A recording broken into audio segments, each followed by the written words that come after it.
खुलुमबाय स्टुडिअ दं आं राजीब बसुमतारी। बे समाव जों बुंनांगोन जे बिटिआरआव मोनफ्रोमबो खामानिफोराव आबादावनो जा फालांगियावनो जा मेल मिथिङानो जा मोनफ्रोमबो बिथिंखौ मानो राजखान्थि नोजोरजों नायो। थारैनो बेयो सोरबायदि दुथां सुबुंनि खामानि जाय फोरबोआ जोंनि बर' हारिजों गोबां सोमोन्दो दं।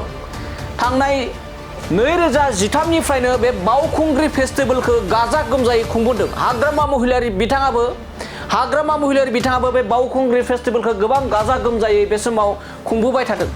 बेनि उनाव जेब्लानिफ्राय बिटिआरनि गाहाय मावफुं सोद्रोमा महरै प्रमद बर'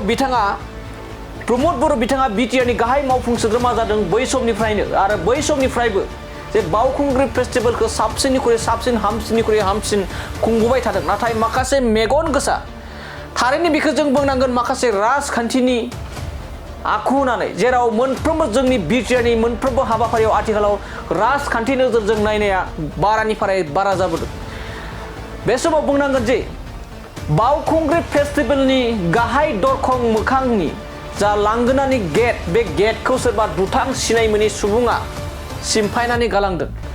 थारैनो गोबाङानो बे समाव अजद दैखांदों बे खामानिया राजखान्थिजों लोब्बा थानाय दुथां सुबुंफोरनि खामानि जागोन होननानै बे समाव बुंदों। जेराव आथिखालनि बिटिआरनि गाहाय मावफुं सोद्रोमा प्रमद बर' बिथाङा 12थि बावखुंग्रि फोरबोखौ गाजा गोमजायै खुंफुंनो थाखाय लाहार फाहार खालामगासिनो दं। 90% जाफुंबाय।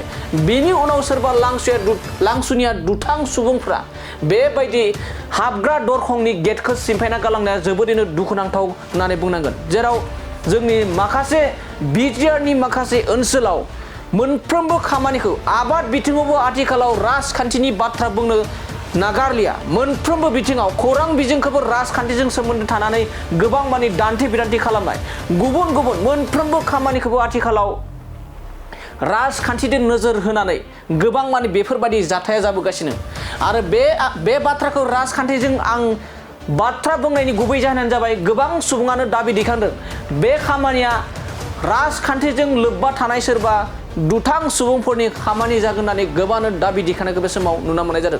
थारैनो बे समाव फोरमायोदि बिग ब्रेकिं आपडेट जेराव बावखुंग्रि फेस्टिभेलनि गाहाय दरखं मोखांनि जा गेटखौ बे समाव सिमफायनानै लांदां फांदां खालामनायखौ बे समाव नुनो मोननाय जादों। बे समाव नोंथांमोना जोंनि बे डिसप्लेनि गेजेरजों रोखा नुदोंदि बेबायदि सोरबा सिनाय मोनै दुथां सुबुंफोरा बावखुंग्रि फेस्टिभेल थामहिनबा 12थि बावखुंग्रि फेस्टिभेला दिनैनिफ्राय जागायबाय आरो बे दिनैनिफ्राय जागायनो गोनां बे मेन गेटखौनो खुन्थियाखौ सिमफायना गालांनानै बेफोरबायदि लांदां फांदां खालामना गालांनायखौ बे समाव नुनो मोननाय जादों। जेराव मैयासो जोंनि बड'लेण्ड बुब्लिनिफ्राय एक्सक्लुसिभ लाइभनि गेजेरजों बे लांगोनाखौ दिन्थिदोंमोन जे मोनफ्रोमबो साखाफारा जानायनि उनाव सोरबा दुथां सुबुंफोरा बेबायदि थासारि खालामना गालांनाया जोबोरैनो दुखुनांथाव होनना बुंनांगोन। दानिया नायलांदों जे 12थि बावखुंग्रि फेस्टिभेल हाबाफारिया दिनैनिफ्राय 1थि एबा जागायबाय 12, 13, 14 सानथामनि हाबाफारि लानानै बिटिआर सरकारा गाजा गोमजायै खुंफुंनो थाखाय थांखि लानायखौ सोरबा